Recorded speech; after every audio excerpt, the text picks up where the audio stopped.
Encore une fois, bienvenue à tous les participants, participantes de ce webinaire. Comme vous le savez déjà, c'est un webinaire qui est consacré à la reproduction bovine. Ce soir, j'ai le grand plaisir de vous présenter deux spécialistes de reproduction bovine de renommée internationale. D'abord, le docteur Gabriel Beau, président de l'Institut de reproduction animale de Cordoba et professeur à l'Université nationale de Villa Maria à Cordoba en Argentine. Le docteur Beau a obtenu son diplôme de docteur vétérinaire en Argentine en 1985. Il a également obtenu une maîtrise et un doctorat en sciences vétérinaires en 1991 et 95 respectivement à l'université de Saskatchewan au Canada. À la fois en tant que premier auteur ou co-auteur, le docteur Beau a régulièrement produit des publications évaluées par des pairs. Et elles sont trop nombreuses pour être dénombrées. Et en outre, le docteur Beau est un orateur invité dans différents congrès et séminaires internationaux. Et il a reçu le prix CIMET 2020 pour la reproduction assistée, qui est décerné par le Congrès international sur la reproduction animale. Passons maintenant au docteur Alejo Menchaca, notre deuxième orateur ce soir. Le docteur Menchaca a obtenu un doctorat en médecine vétérinaire à l'Université de la République de Montevideo, en Uruguay, en l'an 2000, et un master en sciences en 2005 et un doctorat en 2009. Et après avoir obtenu son doctorat, le docteur Menchaca a fondé l'Institut de reproduction animale de l'Uruguay en 2009 et il se concentre sur la recherche et le développement dans le domaine de la reproduction animale.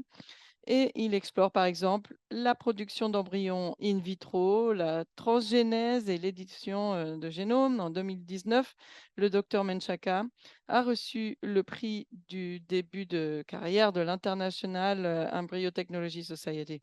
Pour moi, les docteurs Beau et les docteurs Menchaca ne sont pas seulement des scientifiques qui ont publié de nombreux articles, mais aussi d'excellents professeurs avec lesquels j'apprends quelque chose à chaque fois et j'adore parler et échanger avec eux. Je donne maintenant la parole au docteur Gabriel Beau.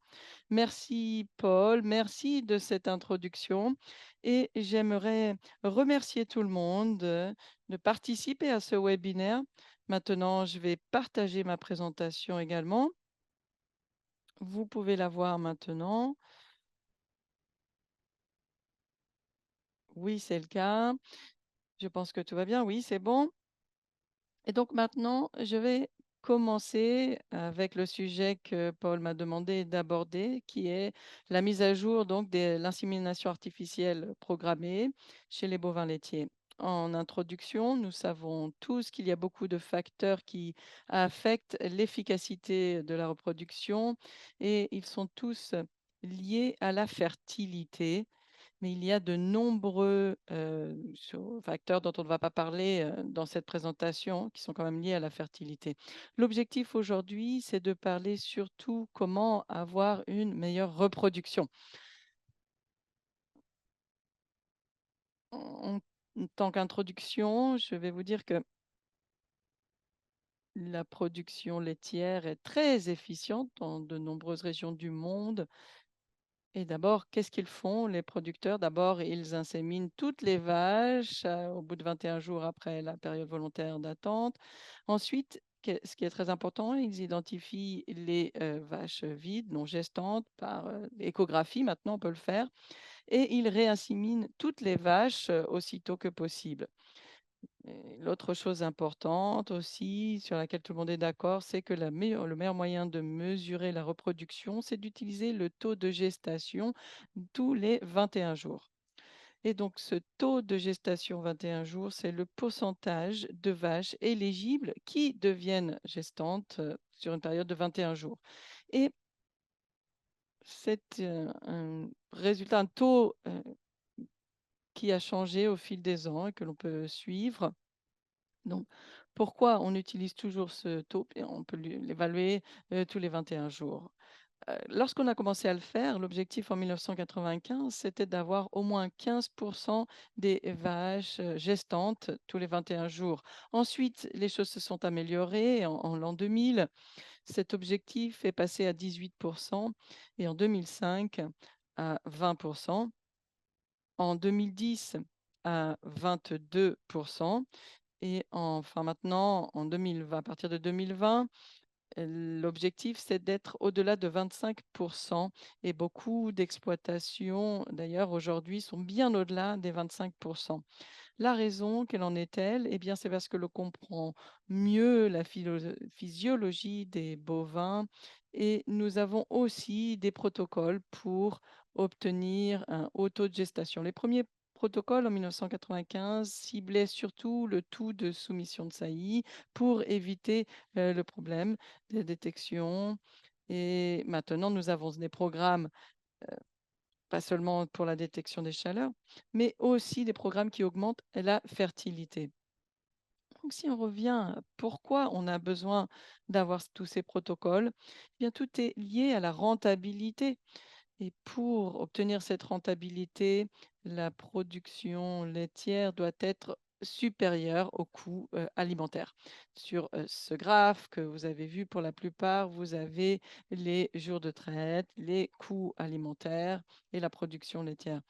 Si on regarde le moment le plus rentable, c'est quand il y a la production laitière élevé, ici, au moment où et gestation des vaches et donc pour obtenir ce niveau, il faut avoir un, taux de 35 de gestation tous les 21 jours. Donc ça veut dire que le vélage, c'est 385 jours et si on ne le fait pas, alors on aura, par exemple, si on a un taux de 18 tous les 21 jours de gestation, alors notre vélage sera de 428 jours et donc l'exploitation ne sera pas aussi rentable.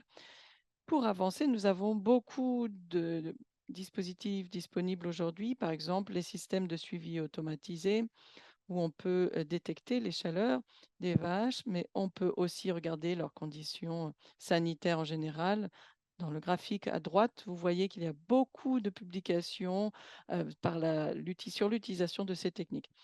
Souvent, beaucoup de praticiens se sont demandé si ces appareils électroniques étaient meilleurs ou si on peut plutôt les remplacer par des protocoles donc d'insémination artificielle programmée. Et moi, je vais vous montrer l'argument que les deux sont complémentaires, notamment par cette étude de Cornell, de Julio Giordano, un ancien étudiant à moi, et ici, dans cette étude, il compare les taux de gestation dans les premières journées de traite. Et la première approche, c'est avec la détection de l'œstrus avec des appareils électroniques et toutes les vaches qui n'étaient pas accouplées, eh bien, on rajoutait donc de l'insémination artificielle programmée. Et l'autre groupe, c'était l'insémination artificielle programmée à 100%. Et vous voyez que dans le premier groupe, le taux de gestation est plus élevé lorsque l'on compare avec la détection des chaleurs, d'accord. Mais si on regarde par la suite, alors les choses sont plus stables entre les deux. Mais surtout, ce qu'il faut voir, c'est que si on veut utiliser un appareil de détection d'estrus, il ne faut pas trop attendre de temps pour inséminer la vache, car cela prend du temps aussi pour la vache de montrer l'estrus. Donc, si on veut avoir le même taux de gestation avec l'insémination artificielle programmée, il faut travailler bien en amont pour avoir le même taux de gestation. Donc, maintenant, on va parler des protocoles. Dans le monde, en gros, il y a 2 protocoles, l'un qui s'appelle OffSync et tous ces dérivés qui ont été développés par, Wilbank en 1995. Donc ça va faire bientôt 30 ans l'année prochaine qu'il y a eu la publication de ce protocole et l'autre protocole est basé sur l'estradiol et la progestérone que l'on a développé avec le docteur Mappletoft et moi-même à l'université de Saskatchewan et c'est surtout disponible en Amérique. Maintenant, quel que soit le protocole que l'on va utiliser pour l'insémination artificielle programmée, il y a 5 facteurs physiologiques clés qu'il faut garder en tête pour avoir un bon taux de fertilité. D'abord, il faut avoir une bonne synchronisation de nouvelles ondes folliculaires. Ensuite, il faut avoir la bonne progestérone pendant le développement folliculaire. Ensuite, il faut avoir une phase lutéale complète et une expression estrale complète. Ensuite, il faut avoir une ovulation synchronisée Et 5e facteur, il faut avoir un bon taux de progestérone après l'insémination artificielle.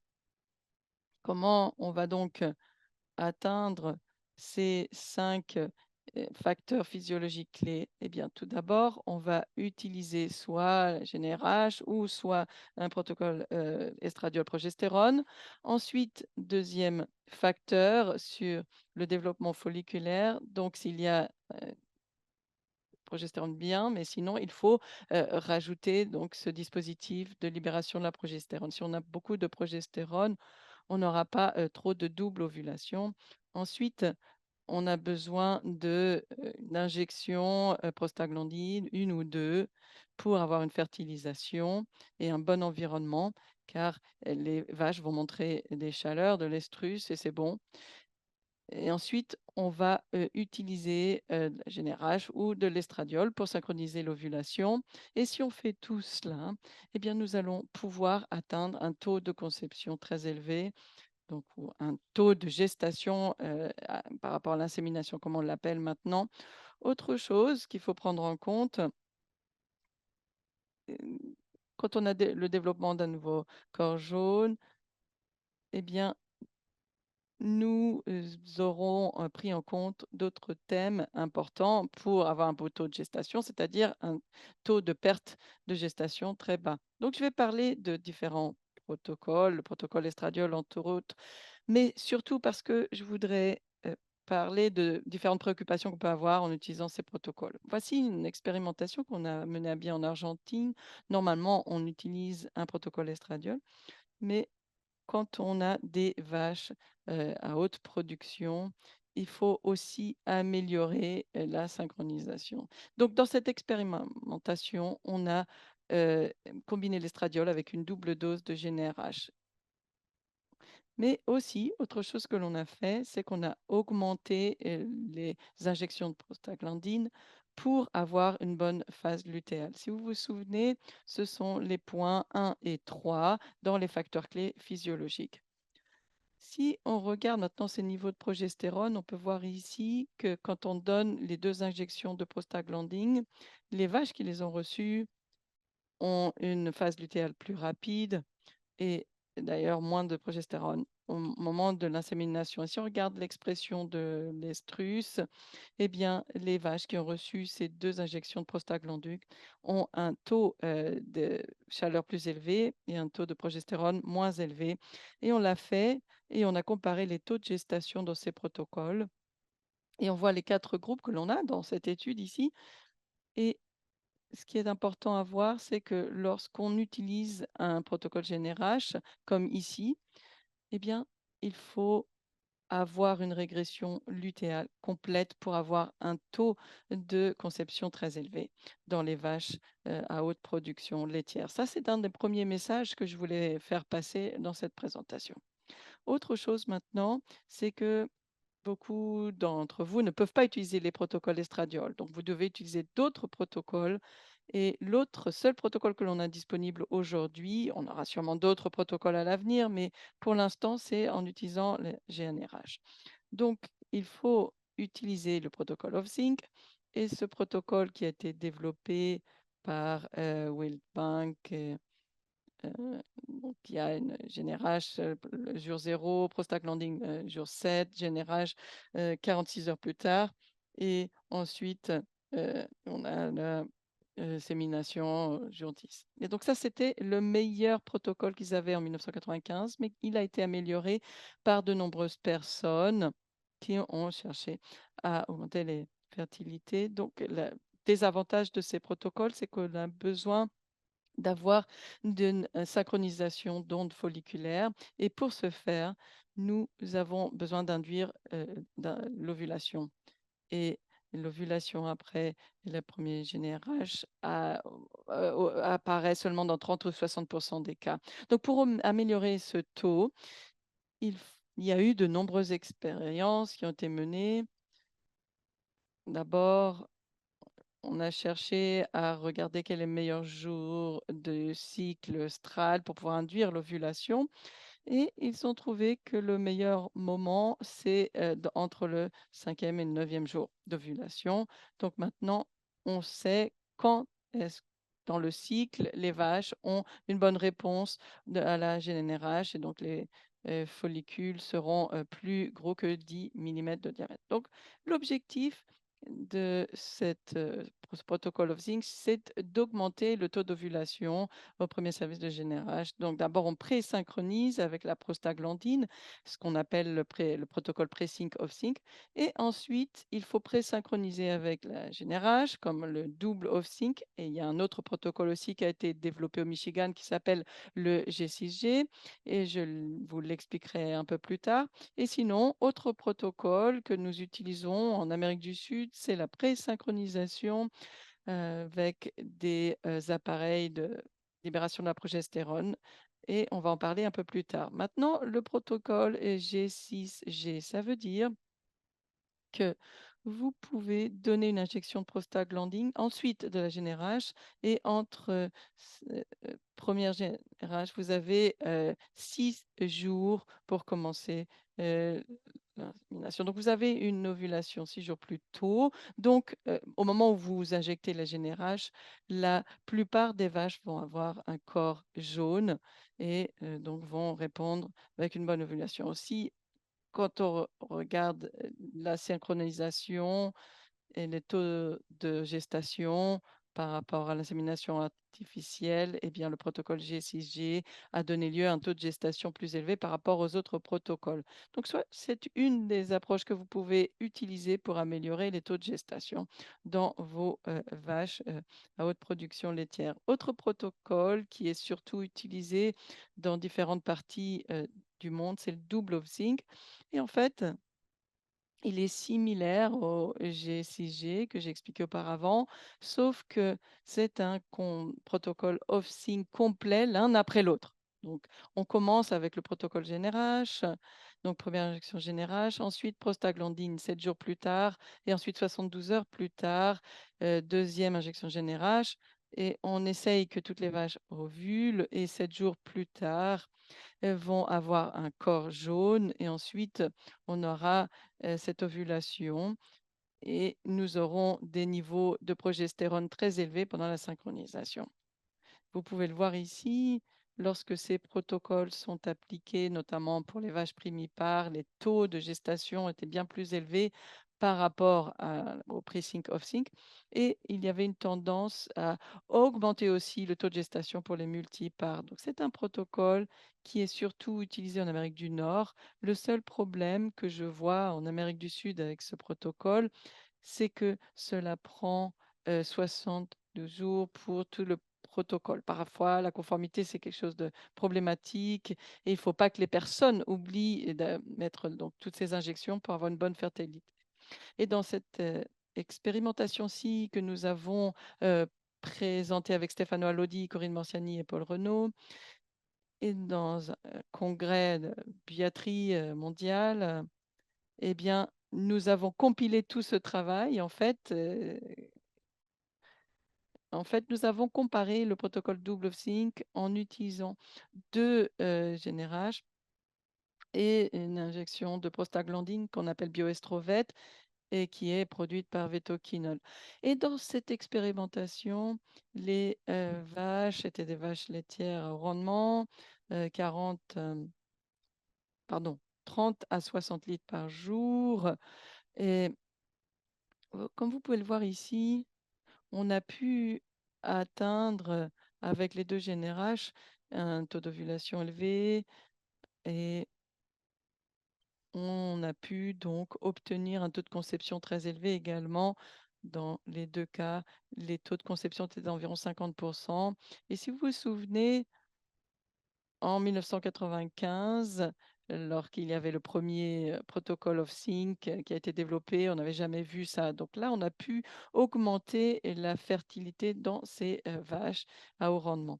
Autre protocole que nous avons développé en Amérique du Sud avec l'un de mes autres étudiants, on l'appelle le WebSync protocole. Et donc, c'est en open source. Et ici, au lieu de donner la GNRH avant de commencer l'off-sync, nous insérons l'appareil de libération de progestérone et avec de la prostaglandine. Donc, c'est avoir des follicules persistants, c'est ça l'idée. Et ensuite, nous avons injecté la générage pour induire l'ovulation. On a pu avoir un taux d'ovulation de 72% des vaches. Et ensuite, 6 jours plus tard, nous avons enlevé l'appareil de libération de la progestérone. Les vaches reçoivent la prostaglandine et la gonadotropine. Et nous avons la détection des chaleurs par la suite. Ensuite, euh, encore 72 heures plus tard, deuxième injection de prostaglandine. Et on a observé l'estrus avec la peinture sous la queue. Et donc, si elles étaient enlevées à 50%, elles étaient inséminées d'ici à 72 heures. Et si ce n'était pas le cas, elles ont reçu le GnRH 12 heures plus tard. Donc, on a comparé ce protocole avec le protocole basé sur l'estradiol, qui est le protocole qu'on utilise normalement en Amérique du Sud pour les bovins laitiers. Comme vous pouvez le voir ici, l'expression d'estrus était élevée dans les deux groupes, comme on pouvait s'y attendre, mais le taux de conception était plus élevé dans le groupe qui a reçu le protocole WebSync par rapport au protocole conventionnel. La raison principale en est, c'est que, comme je l'ai dit auparavant, il y a 70% des vaches qui ont répondu déjà au niveau ovulation. Donc, il y a deux paramètres dans ce protocole. D'abord, il faut avoir un taux d'efficacité très élevé et ensuite, il faut utiliser une bonne prostaglandine pour induire l'ovulation et que ces vaches montrent l'estrus au moment de l'insémination. En conclusion, l'exploitation, ça demande des gestions de reproduction efficaces pour avoir un retour économique rentable. Le vétérinaire reste une personne clé pour la mise en place de mesures de gestion pour la reproduction efficiente. C'est l'implémentation systématique des programmes de reproduction comme celui qui s'appelle Increase. Pardon, ces programmes augmentent le taux de gestation de 21 jours, je vous l'ai montré. Et ensuite, l'insémination artificielle programmée peut être combinée avec la technologie de détection d'estrus. Et si on utilise donc l'insémination artificielle programmée, il faut garantir une synchronisation efficace du développement folliculaire, des concentrations élevées de progestérone pendant la synchronisation et aussi un taux d'estrus élevé et des concentrations de progestérone peu élevées au moment de l'insémination artificielle.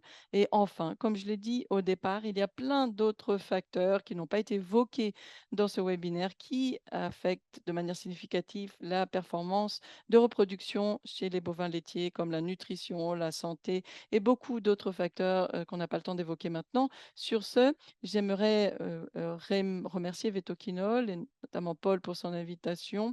Et aussi, je voudrais reconnaître Alejandro Macagno, un de mes étudiants, et aussi Juan Carlos Chop, un autre étudiant, et aussi mes collaborateurs Alejo, qui est l'orateur suivant, Pablo Marini de l'Université de Casilda Rosario et Luciana Ball, qui a aussi mené du travail de laboratoire pour ses études. Merci beaucoup de votre attention. Merci beaucoup, Gabriel. Belle présentation. Et maintenant, sans plus attendre, nous allons demander à Alejo de prendre la parole. Et vous avez la parole, Alejo. Bonjour, comment allez-vous? Bonsoir. Merci, Paul et Gabriel. Merci, Vetoquinol. Pour me donner l'opportunité de partager cette présentation. Je vais essayer de partager mon écran.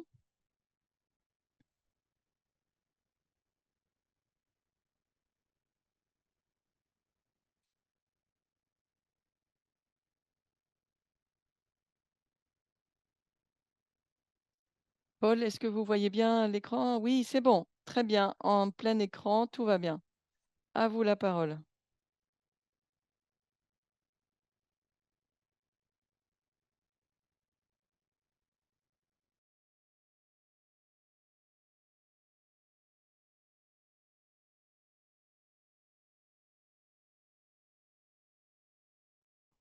Très bien. Nous allons parler de l'amélioration des taux de gestation dans les vaches receveuses. Et la première question, c'est pourquoi est-ce que ce sujet est important? Il est pertinent, notamment pour les programmes de transfert d'embryons. Nous allons transférer dans le monde entier chaque année environ 2 millions d'embryons, donc dans le monde entier. Et donc nous synchronisons environ 2 millions de receveuses chaque année. Et ce nombre de receveuses synchronisées chaque année est le double des receveuses que l'on synchronisait il y a 10 ans. Donc en 10 ans, le nombre de vaches receveuses synchronisées a largement augmenté. C'est donc une augmentation significative de nombre d'embryons et de nombre de vaches synchronisées. Nous synchronisons un donneur et en général, à chaque fois pour un donneur, on a 7, 8 ou 10 vaches receveuses pour chaque donneur. Donc, on injecte beaucoup d'argent dans ces receveuses et cela a un impact direct sur l'économie de l'exploitation, du praticien, de l'exploitant. Et donc, c'est un sujet très important à évoquer, notamment dans un programme de transfert d'embryons. Voici un calendrier, disons, qui représente le processus. D'abord, nous avons la synchronisation des receveuses. Ensuite, nous avons une étape ici, après la synchronisation, qui est l'estrus ou les chaleurs des receveuses. Ensuite, il y a le transfert de l'embryon. Ensuite, le diagnostic de gestation. Et ensuite, enfin, la naissance, la parturition. Bref, avec ces différentes étapes, on peut avoir différents échecs dans le processus. Par exemple, disons que l'on ait 100 vaches receveuses, il y en a environ 80 qui vont exprimer les chaleurs après le protocole de synchronisation. Donc, nous perdons environ 20% des receveuses dans la première étape du processus. Ensuite, au moment du transfert de l'embryon, on perd encore 10 à 15% de ces receveuses. Donc, on a un taux d'utilisation de 70%. Et au moment du diagnostic de la gestation, nous avons à peu près simplement 50% de gestation. Donc, on a seulement 35% des receveuses du départ qui sont gestantes. Et à la fin, nous avons environ 30 femelles qui vont donner lieu à une parturition.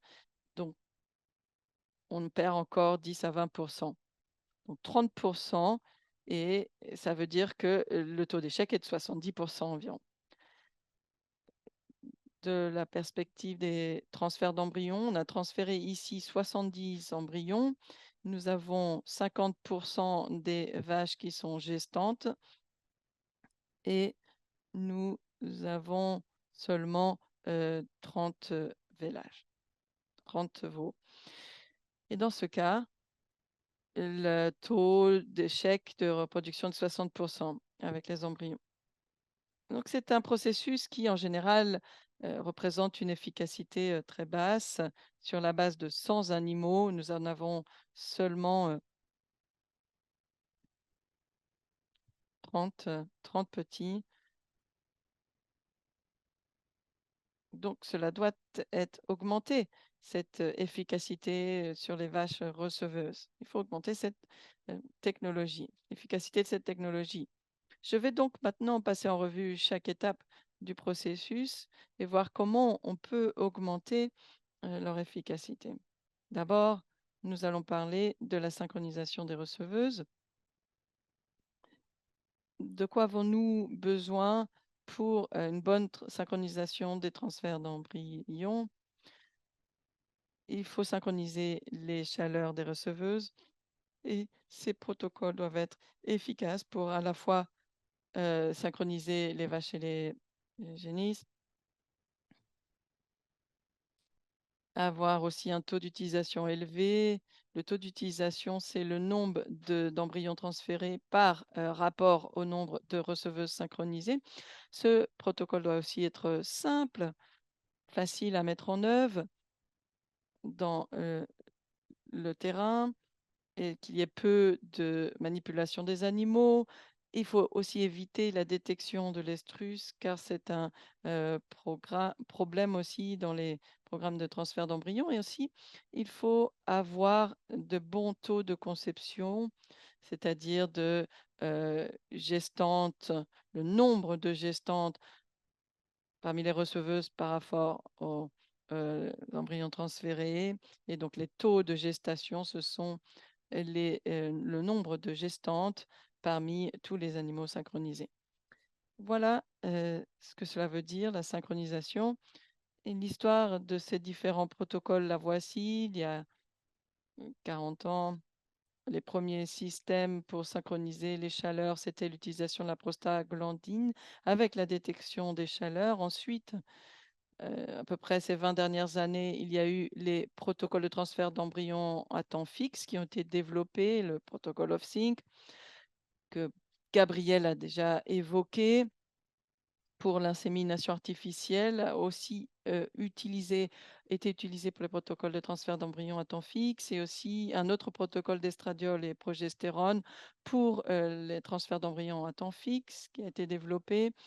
Et enfin, l'utilisation de l'estradiol plus progestérone et plus le CG et la gonadotrophine équine qui a été utilisée ces dernières années. Et enfin, plus récemment, les protocoles de transfert d'embryons ont été améliorés avec des protocoles de rallongement de la longueur de proestrus. Et nous travaillons sur ces protocoles avec des CoSync, 5 jours, GnRH et aussi un autre protocole qui s'appelle G-Sync avec estradiol et progestérone. Et ces derniers tout récents protocoles avec, la prolongation de la durée des pro-estrus, améliorent le taux de gestation, à la fois dans l'insémination artificielle à temps fixe et dans le transfert d'embryons à temps fixe et aussi cela induit donc des niveaux d'estradiol préovulatoire plus élevés et aussi des niveaux de progestérone post-ovulatoire plus élevés et cela améliore aussi l'environnement utérin pendant les premiers développements embryonnaires. Ces 2 protocoles, celui qui s'appelle le 5 jours CoSync, consiste en 5 jours de progestérone associée avec, une dose de GnRH au départ du traitement. Ensuite, il y a, un autre protocole que vous connaissez, plus standard, plus conventionnel avec 7 jours de progestérone. Mais donc en comparaison, nous avons raccourci, le protocole à 5 jours de progestérone avec 2 doses de prostaglandine et la longueur ici de proestrus dans le protocole conventionnel, c'est de 2,5 jours et dans ce cas, on arrive jusqu'à 3 jours au moins de proestrus et cet, allongement de proestrus augmente le taux de gestation pour l'insémination artificielle à temps fixe, donc 59,9 mais aussi pour, ce qui est des programmes de transfert d'embryons à temps fixe. Dans cette étude, on voit que le protocole 5 jours CoSync pour le transfert d'embryons à temps fixe eh bien, les, taux d'utilisation sont améliorés par rapport à la prostaglandine et la détection des chaleurs et aussi le taux de gestation est amélioré, jour 32 et jour 60, à peu près un peu plus de 10 à 8 d'amélioration. Ce protocole, 5 jours CoSync pour le transfert embryonnaire consiste à une dose de GnRH, de progestérone pendant 5 jours et ensuite de 2 doses de prostaglandine avec CG au moment du renouvellement, et ensuite, GnRH 3 jours plus tard et ensuite, en transfert d'embryon 7 jours plus tard. Autre protocole, c'est le protocole, G-Sync, aussi pour la même raison, pour allonger le proestrus. On utilise ici du benzoate d'estradiol en Amérique du Sud. Et donc, c'est injecté de manière intramusculaire au moment aussi de l'appareil de libération de progestérone pendant 6 jours. Et avant, c'était 8 jours dans le protocole conventionnel. Ensuite, on l'associe à la prostaglandine et 3 jours plus tard, on utilise GnRH pour induire l'ovulation. Dans ce cas, la longueur de proestrus est étendue par rapport au protocole conventionnel. Et quand on réévalue les 2 protocoles, on les évalue pour les programmes de transfert d'embryons. Ici, c'était avec de la semence sexée Holstein et aussi pour des vaches receveuses Hereford. Et on a vu que donc il y avait un groupe qui était synchronisé avec le protocole G-Sync et un autre groupe avec le protocole conventionnel. Dans ce cas, il y a eu plus de 900 receveuses en tout qui ont été synchronisées dans différentes exploitations. Et vous voyez chaque réplica, le taux de gestation avec les 2 protocoles. Le protocole G-Sync, pardon, par rapport au protocole conventionnel. Au départ, on voit donc le taux de gestation et on voit que dès le départ, le protocole G-Sync avait un taux de gestation plus élevé, donc plus 5%, plus 14%, plus 4, plus 9, plus 8, plus 8,4 au total en taux de gestation par rapport aux autres protocoles conventionnels. Donc, nous recommandons l'utilisation de rallongement de la longueur proestrale et les pertes de gestation s'y étaient moindres avec le protocole G-Sync. Dans ce cas, les pertes étaient de 16%, donc inférieures par rapport à l'autre taux de 23% dans le protocole conventionnel. Nous avons donc parlé de la synchronisation des estrus. Ensuite, nous avons les femelles qui sont disponibles. Certaines sont en chaleur ici, mais d'autres non. Donc, c'est un autre facteur qui affecte les résultats. Et donc, on va parler de l'effet de l'expression œstrale sur le taux de gestation. Voici une autre expérience très intéressante menée par l'équipe de Gabriel en Argentine, où ils ont évalué le taux de succès des femelles qui sont en chaleur après la synchronisation et les femelles qui ne sont pas en chaleur après la synchronisation. Et le taux d'utilisation dans ce cas était plus élevé par rapport aux femelles non rentrées en chaleur.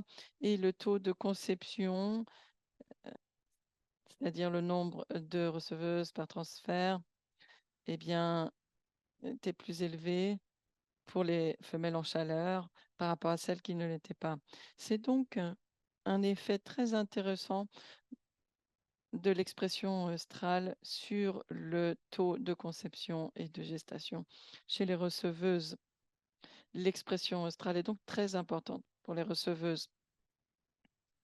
Voici un schéma similaire où il y a les vaches qui étaient en chaleur ou non en chaleur après la synchronisation et on voit encore le taux de gestation 30 jours à 60 jours et le vélage était plus élevé aussi par la suite pour les femelles qui étaient en chaleur après la synchronisation. C'est donc très important que les femelles viennent en chaleur après la synchronisation.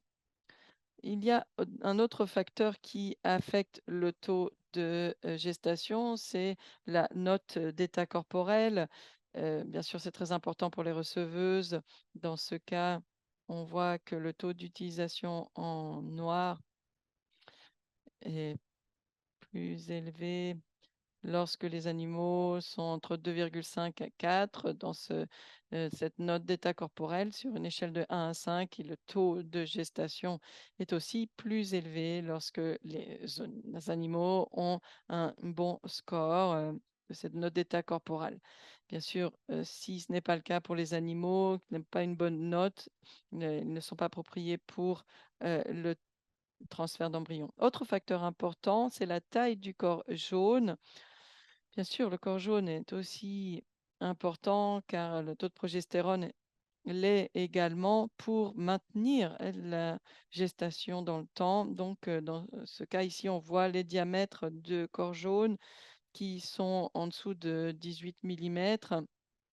Et donc, cela induit des taux de gestation moins élevés. Donc, nous recommandons l'utilisation de receveuses qui ont des corps jaunes plus larges que 17 ou 18 millimètres. Bien sûr, c'est pour le niveau de progestérone dans les receveuses. On sait que après le transfert embryonnaire, le niveau de progestérone est important. Il faut qu'il soit maintenu pour pouvoir obtenir une gestation. Ici, on a d'autres sujets, d'autres accompagnements pharmacologiques qui ont été proposés pour améliorer le taux de gestation et la maintenance, la gestation dans les vaches receveuses, la progestérone, la GnRH, le HCG. Je ne vais pas parler de ces autres alternatives qui ont déjà été évoquées ailleurs, mais ici, je vais me concentrer sur les AINS, les anti-inflammatoires non stéroïdiens. Nous savons maintenant que certains de ces médicaments AINS ont été utilisés de par le passé, sur les 20 dernières années, dans cette méta-analyse avec 16 études en tout sur environ 2300 vaches receveuses qui ont été traitées sans AINS. Et on voit que pour celles qui ont été traitées avec les AINS, il y a un taux de réussite de 15% plus élevé. Donc 15%, c'est un chiffre important qu'il faut prendre en compte. Dans ce cas, je vais parler de l'acide tolphénamique, tolphine, un produit de vétoquinol avec lequel nous avons travaillé ces dernières années, avec tous ses composants. Et d'abord, nous avons travaillé dans les souris, sur les souris, en collaboration avec l'Institut Pasteur de l'Uruguay. Et ils ont un grand laboratoire pour travailler avec des souris. Et dans ce cas, nous avons injecté donc l'acide tolphénamique et donc au moment du transfert d'embryon, nous l'avons injecté. Et nous avons la flunixine, meglumine et l'acide tolphénamique et un groupe de contrôle. Et on a regardé les taux de gestation, les taux de vélage, qui étaient plus élevés lorsqu'il avait eu utilisation d'acide tolphénamique. Avec ces premiers résultats en tête, on a donc proposé d'étudier ce phénomène dans les bovins. Nous avons travaillé avec Sergio Kmaid, un collègue et ami qui travaille en Uruguay aussi, aussi avec l'aide de Paul Renaud de Vétoquinol. Et nous avons pu évaluer 1431 vaches receveuses dans différents programmes de transfert d'embryons commerciaux. Et il y en avait qui étaient synchronisés pour un transfert d'embryons in vivo, d'autres pour des transferts d'embryons in vitro. Et nous avons eu aussi un groupe de contrôle sans traitement. Et l'autre groupe était traité avec tolfine, 2 mg par kilo. Et nous avons évalué les taux de gestation de ces deux groupes. Et au moment de l'évaluation des taux de gestation, nous voyons les résultats en général. Le taux de gestation n'était pas très différent, mais chez les génisses, là, la différence était plus importante, environ 10% en faveur du traitement acide tolphénamique. Et dans ce cas, nous avons évalué plus de 180 femelles, plus ou moins, dans chaque groupe. Et lorsque nous avons évalué l'effet de la note d'état corporel, on a vu que ces vaches qui avaient un score inférieur, eh bien, le taux de gestation est amélioré par le traitement, mais cette différence n'était pas significative dans les femelles avec un mm, bon score d'état corporel. Voilà donc une échelle de 1 à 8 ici. Mais il faut voir que donc pour les animaux plus maigres, leur taux de gestation est amélioré avec le traitement. lorsqu'on a évalué la taille de corps jaune des receveuses, nous n'avons pas vu de différence significative, mais il est vrai que pour les vaches avec des corps jaunes de petite taille, il y a eu une certaine différence. Bon, ce n'était pas très significatif, on parle de 50 animaux au total. En général, nous avons surtout des vaches avec des corps jaunes plus larges. Et quand on a aussi évalué les embryos in vitro et in vivo, nous n'avons pas découvert de différence importante, peut-être 3 points, donc pas assez de différence. Cependant, lorsque l'on a évalué les embryons produits in vitro, nous avons évalué les étapes de l'embryon, les étapes embryonnaires, et les morula évoluent encore plus lorsqu'on utilise l'acide tolphénamique. Pour les autres étapes, ce n'était pas différent. Nous pensons que lorsque les embryons ont un retard de développement, les taux de gestation, dans ce cas, sont moins élevés. Enfin, lorsque nous avons des embryons in vitro et in vivo, vous le voyez sur ce tableau, il indique la différence de taux de gestation entre les animaux traités avec l'acide tolphénamique et les animaux du groupe contrôle. On voit ici dans les morula, on voit le pourcentage d'amélioration. Donc le taux de gestation était de 18 plus élevé entre les animaux traités et les animaux non traités. Il y a donc eu une différence pour ce stade embryonnaire important. Pour les génisses, en général, on a aussi une différence de 10 points en faveur du traitement avec de l'acide tolphénamique. Et aussi pour les notes d'état corporel peu élevées, on voit que le taux de gestation est encore plus élevé avec l'acide tolphénamique. Nous avons donc parlé de différents facteurs qui ont un impact sur le taux de gestation chez les vaches receveuses. Et c'est un facteur essentiel dans n'importe quel programme de transfert d'embryons qu'il faut prendre en compte. Environ 70% des vaches offertes comme receveuses souffrent d'échecs de reproduction ou en tout cas ne vont pas jusqu'au bout du vélage. Et les transferts d'embryons à temps fixe améliorent le taux d'utilisation des receveuses et le taux de gestation générale. Et les protocoles de rallongement du prostrus améliorent le taux de gestation pour les transferts d'embryons à temps fixe. Et l'expression œstrale après la synchronisation améliore l'établissement, la maintenance de la gestation. Il faut le prendre en compte. Et enfin, la fonction lutéale appropriée, des niveaux élevés de progestérone améliorent le taux de gestation après le transfert d'embryon.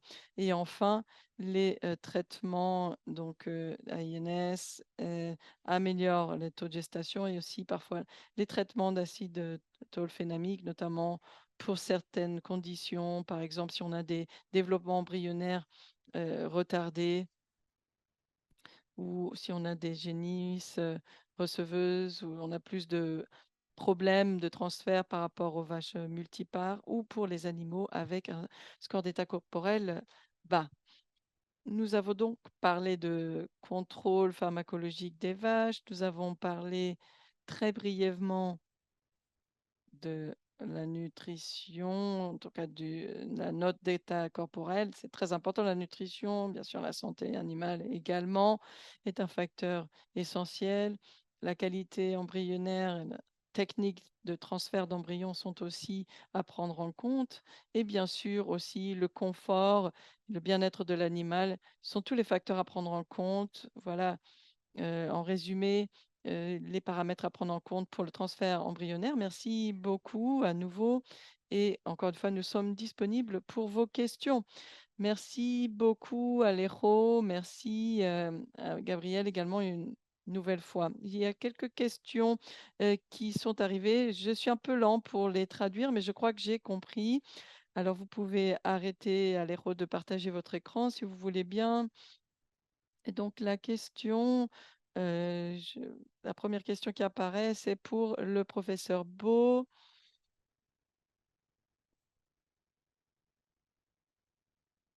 Alors la première question, c'est: est-ce que vous parlez toujours du taux de conception, de fertilité, de taux de fertilité et de taux de gestation à 180 GG? Je crois que ça veut dire, post-insémination, n'est-ce pas? La question étant posée en italien. Et on n'a pas pu augmenter le taux donc de retour de chaleur dans la vache synchronisée.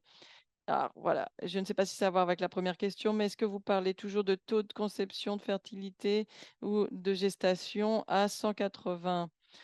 C'est ça la première question. Alors quand est-ce qu'on applique ces protocoles? Bien sûr, je l'ai dit au départ, il y a des facteurs essentiels qui peuvent améliorer le taux de gestation. Le premier de ces facteurs, c'est d'avoir un premier taux de gestation, premier service très élevé. Et donc là, on a un effet sur l'intervalle. C'est un petit peu comme la boxe. Si vous, donnez un coup, d'abord, l'en premier, alors en général, vous allez réussir à donner un deuxième coup et faire que, l'adversaire tombe à terre. Même chose pour, la reproduction bovine. Mais comme je l'ai dit auparavant, c'est, le premier service. Donc ensuite, il faut aussi faire d'autres choses pour que les vaches soient, en gestation si, vite que possible. Donc si je pouvais répondre à cette question, oui, ma recommandation, c'est d'avoir une, efficacité de détection de d'estrus, rapidement sur le retour. Donc, plus tôt ces vaches, sont en gestation à nouveau, mieux c'est. Donc je dirais qu'il faut avoir pour le premier service un protocole à temps fixe. Ensuite, utiliser les appareils électroniques pour voir le retour de chaleur. Mais maintenant, pour les vaches qui sont vides ou non gestantes, il faut retourner qui n'ont ne retournent pas vers les chaleurs. Il faut avoir un moyen, de savoir qu'elles peuvent retourner en gestation. Alors là, ce qui est important, c'est d'avoir des échographies qui soient, mises en place, en général, 32 jours. Et pour les vaches donc qui n'ont pas exprimé d'œstrus et qui doivent être en gestation le plus tôt possible, alors là, j'appliquerai un, protocole aussi de, temps fixe pour, les avoir, en gestation le plus tôt possible. Autre question ici et d'ailleurs je vais aussi répondre. La question est pour Alejo. À quel moment est-ce que c'était l'application des INS?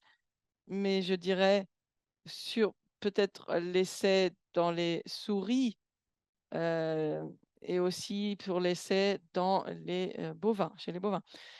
Voilà. Quand est-ce que vous avez appliqué les INS? Alors pour, le Tolfin, c'était au moment du transfert des embryons dans les 2, à la fois dans les souris et dans les bovins. Donc à chaque fois, c'est au moment du transfert de l'embryon, lorsque la receveuse dans la, stabulation, donc nous injectons, le Tolfin, intramusculaire. Autre question que je vais lire: quel est le taux de conception, dans, le transfert d'embryon? Voilà la question que j'ai pour vous. Alors le taux de conception, eh bien il y a 2 indicateurs, le taux de conception, le taux de gestation. Le taux de conception, c'est le nombre de receveuses par rapport aux embryons transférés et là, on est environ à 55 jusqu'à 65. Mais le nombre de receveuses gestantes par rapport au total, c'est environ 50. On prend en compte dans ce cas-là aussi les receveuses synchronisées. Et dans ce cas, je montre les résultats dans l'expérimentation avec le Tolfin. Ce taux de gestation était de 55. Autre question. Il y a eu des résultats plus élevés dans le groupe de génisses. Et la question est la suivante. Est-ce qu'il y a une logique derrière? Est-ce qu'il y a un stress plus important causé par le transfert, la manipulation de l'animal? Oui, c'est ça.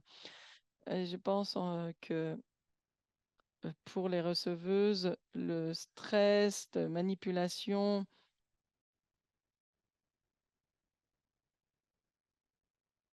est important. Donc, en général,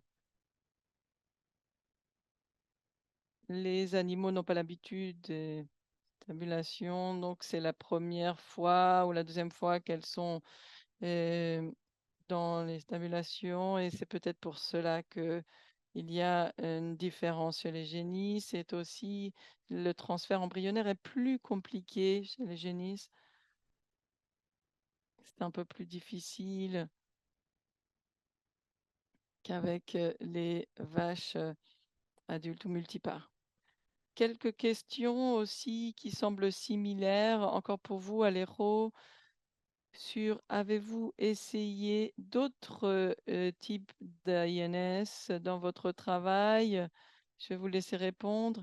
Et aussi, autre question, avez-vous essayé le Meloxicam dans ces essais cliniques? Non, je n'ai jamais essayé avec Meloxicam, mais ce serait intéressant de le faire, de l'explorer. Dans ce cas, par exemple, pour les génisses ou pour les embryons in vitro avec les morulas qui sont plus importantes dans la phase de développement, ce serait intéressant de prendre en compte la différence. Et donc, nous recommandons cela.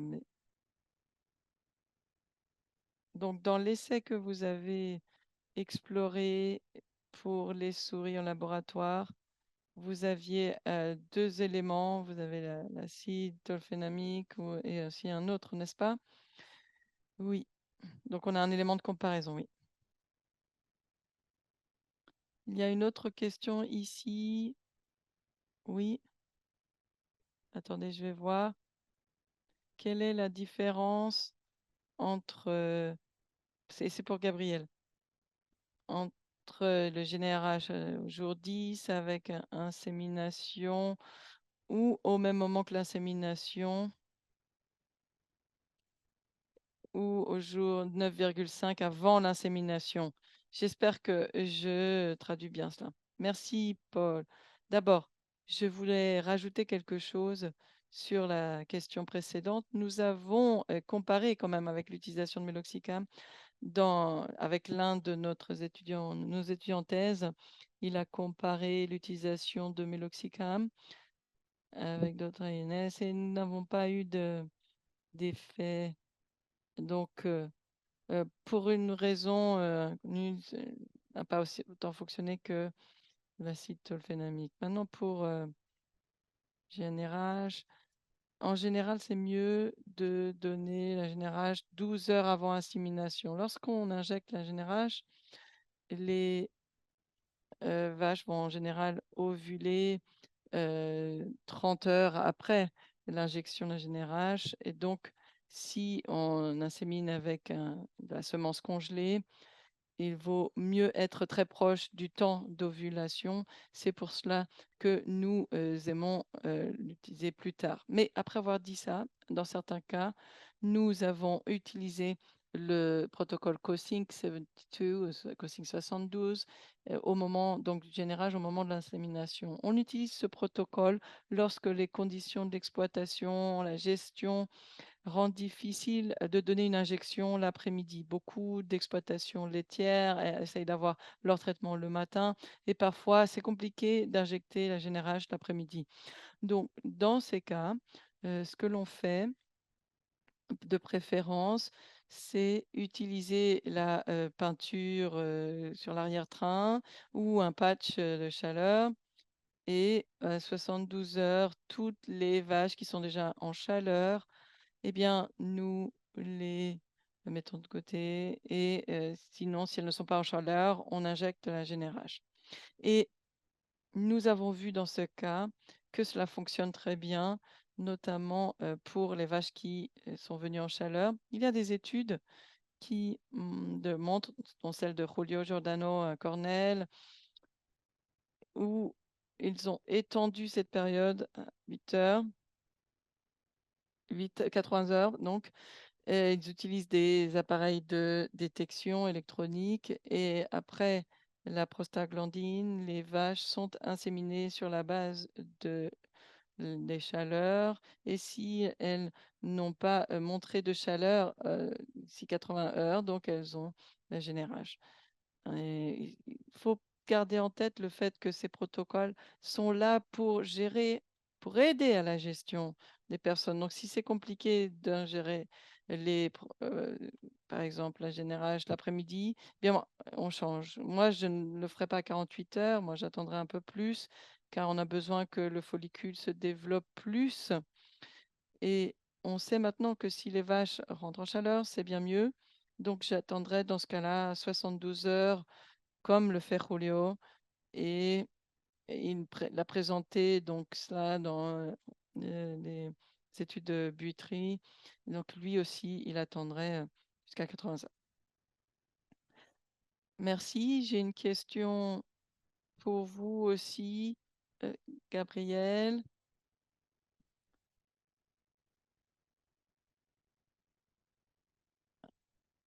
Alors, je lis la question.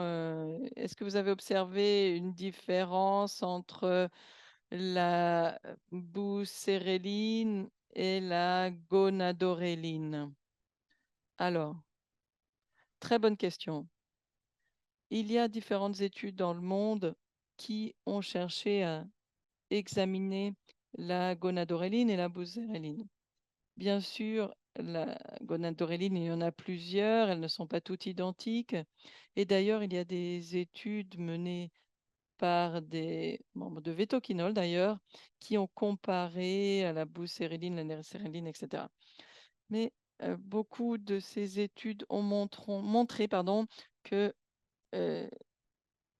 plutôt je vais me reprendre, que la buserelline on libéré la gonadoréline, mais quand on regarde l'ovulation, il n'y a pas d'impact significatif. Donc, ce que je dirais, c'est qu'il faut utiliser un bon GnRH et il faut être en confiance avec le produit, qu'il y ait un bon contrôle qualité. Et autre chose, il faut avoir des vaches qui ont des follicules plus larges que 10 millimètres pour avoir un effet significatif. Si on a des vaches à petits follicules, alors il n'y aura pas d'effet majeur. Très bien, merci. J'ai une question pour Alejo en polonais. Donc, je l'ai traduite par machine automatique. Quel est le mécanisme d'action des INS qui ont amélioré le CL, le corps jaune, le corpus luteum? J'ai l'impression que c'est ce que ça veut dire. Merci de la question. Oui, c'est important. Les INS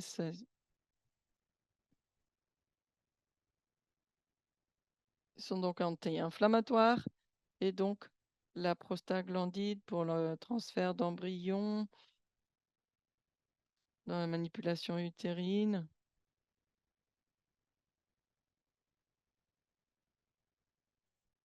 augmente en général la libération de prostaglandine.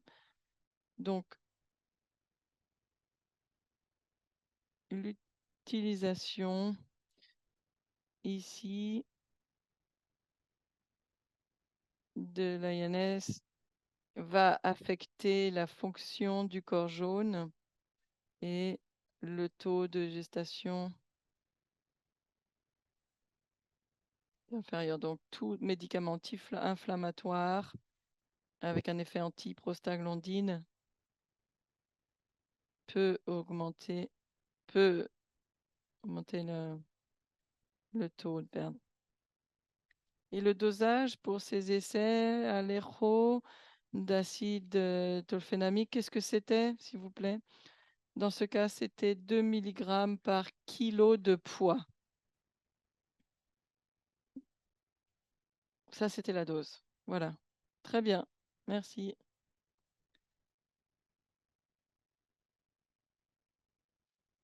Entre 20 et 20 milligrammes par animal, ça dépend de leur poids.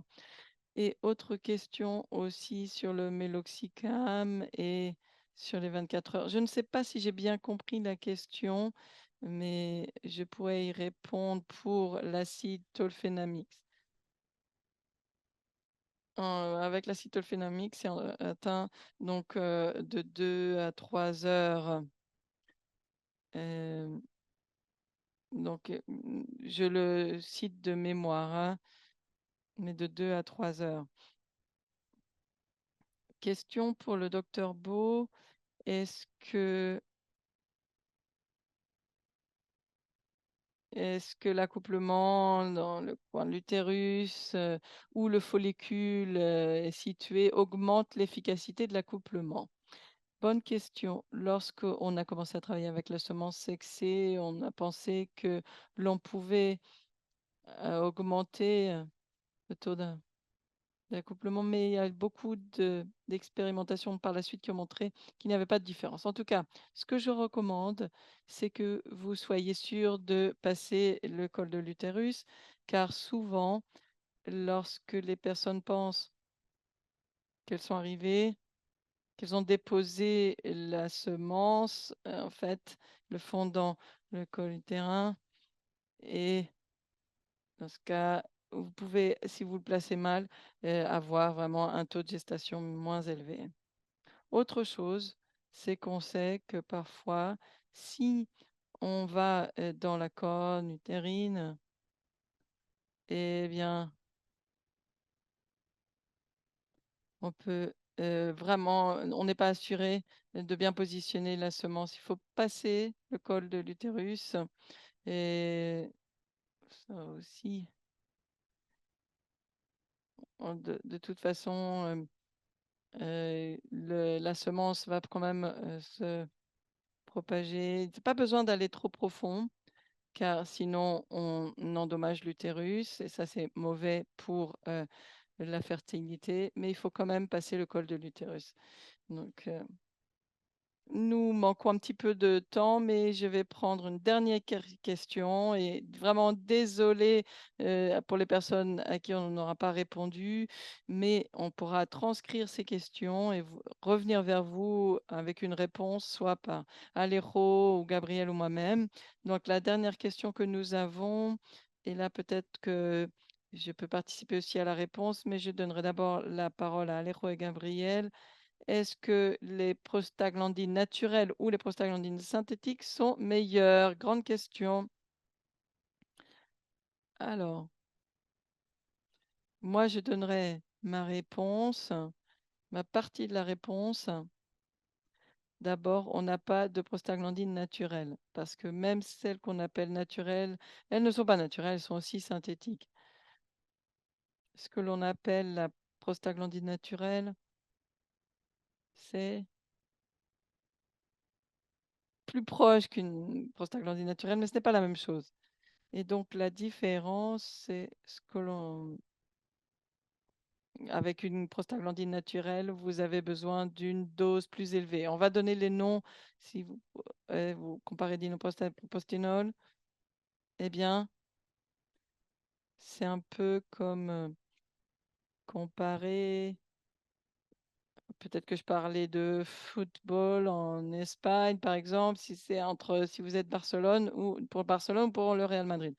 Donc, si vous êtes supporter Barcelone, eh bien, vous allez trouver de l'information que le Barcelone, l'équipe de foot de Barcelone est meilleure que celle de Madrid. Et si vous êtes supporter de Madrid, ce sera l'inverse. Et c'est la même chose pour ces 2 prostaglandines. La, chose principale à savoir, c'est un peu ce que j'ai dit avant, il faut utiliser une bonne prostaglandine, un bon produit. Si on parle de dose, bien sûr, les prostaglandines synthétiques sont plus puissantes que les naturelles parce que pour les prostaglandines naturelles, on utilise une dose de 25 milligrammes et si on utilise une dose réduite, elle ne fonctionne pas. Avec il faut, avec les synthétiques, on a besoin de 500 microgrammes. Voilà, et si on utilise la bonne dose, elles fonctionneront très bien, les 2. Merci, il nous reste 1 minute et j'ai besoin d'1 minute justement pour, conclure, mais Alejo, avez-vous des réflexions sur la prostaglandine? Je suis d'accord avec, ce qu'a dit mon ami Gabriel. Merci beaucoup à vous 2, Gabriel et Alejo. J'espère que tout le monde a apprécié, leur participation. S'il vous plaît, restez alerte car nous allons avoir un autre webinaire sur un autre sujet pour atteindre encore un meilleur lait ensemble. C'est le concept donc de Vectoquinol et merci beaucoup. Danke schön, muchísimas gracias, gracias mille. Tous ceux qui ont participé et nous espérons vous revoir bientôt. Merci. Merci, au revoir.